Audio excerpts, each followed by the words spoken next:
Hi friends, ఇలా crispy biscuits చేసే విధానం ఇప్పుడు చూద్దాం. అంటే క్రిస్పీగా రావడానికి సూపర్ టేస్టీ క్రిస్పీ బిస్కెట్స్ తయారీ విధానం మనం ఇప్పుడు చూసేసుకుందాం రండి. ముందుగా ఒక బౌల్లో గోధుమ పిండి తీసుకున్నాను.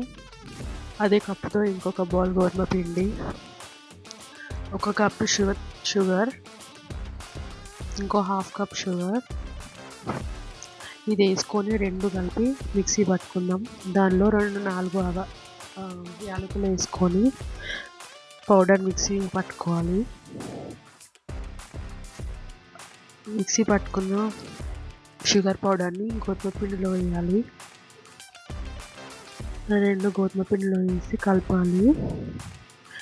చూడండి ఇలా ఇప్పుడు ఎలా కలుపుతుంది. ఇక్కడ